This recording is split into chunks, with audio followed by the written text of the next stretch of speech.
Howdy folks, and welcome to Back of the Napkin. This is Business and Executive Success Coach James Ward, and today I'm excited to be sharing with you a really enjoyable model that explores how you can more reliably accomplish your goals.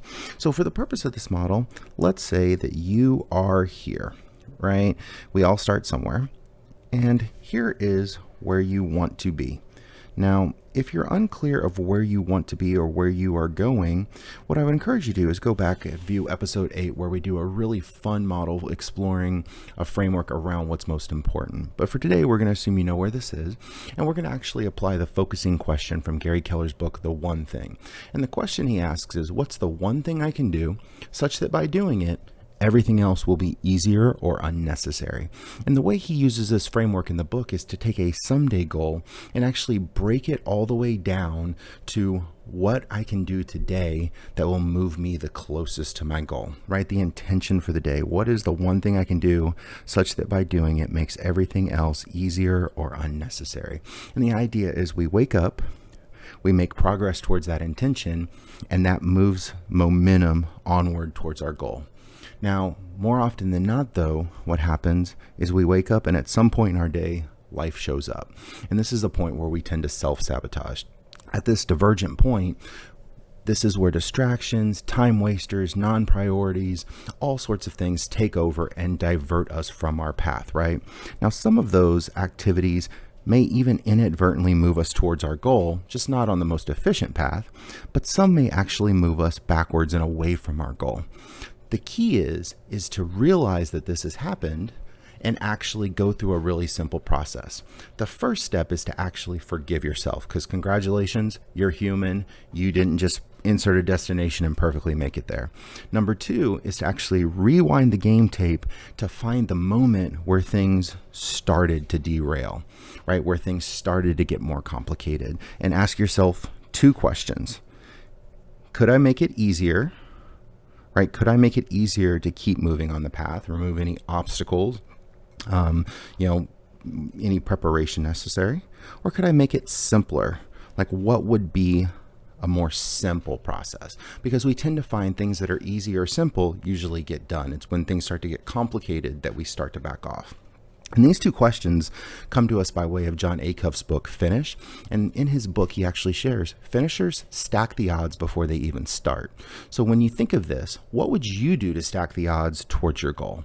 Right? Sometimes stacking the odds is as simple as setting out your shoes the night before, because at 6 a.m. in the dark, you're a bit of a jerk and can't find your socks and will go back to bed and not work out. Sometimes it's, stacking the odds in the case of just buying 2 of your toddler's favorite toys. Whatever it may be, the idea is to stack the odds in your favor, and then to rehearse that moment is a momentum point to push you forward.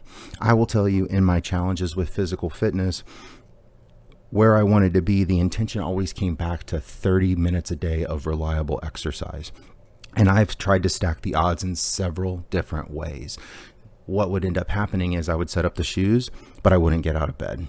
So I would start the plan the night before, and I still wouldn't get out of bed. And what I figured out was I needed a better strategy for the moment the alarm went off. That was where things started to go off the rails.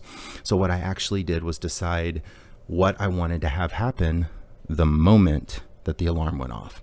And I actually then went about doing a mental rehearsal over and over again for it. And there's actually some science behind this. The University of Chicago did a study where they broke a group of people up into 3 groups. And the first group was going to practice free throws every day for an hour.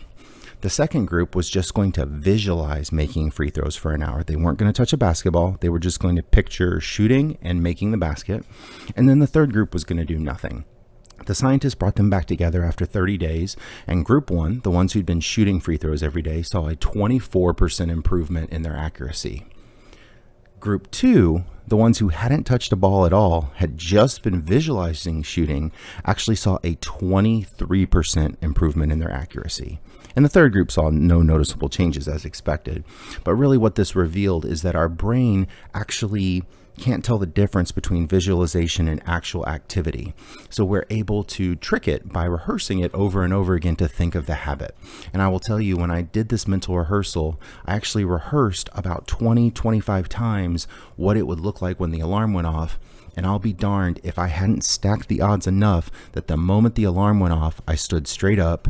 Then I saw my shoes on the floor, saw my workout plan on the table, and it was all of those things that were easier and simple to carry enough momentum that got me into the gym for the day.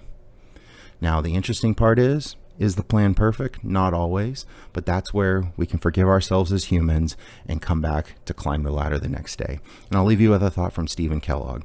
It's better to be at the bottom of the ladder you want to climb than at the top of the one you don't. I dare you to look at your ladder, figure out how to stack the odds, and make the climb. Once again, I am business and executive success coach James Ward, and I'm happy to share with you models every Monday that are to make your business a little easier, your life a little smarter, and get you where you want to go. Hope you're having a great day, and we'll see you on a future episode of Back of the Napkin.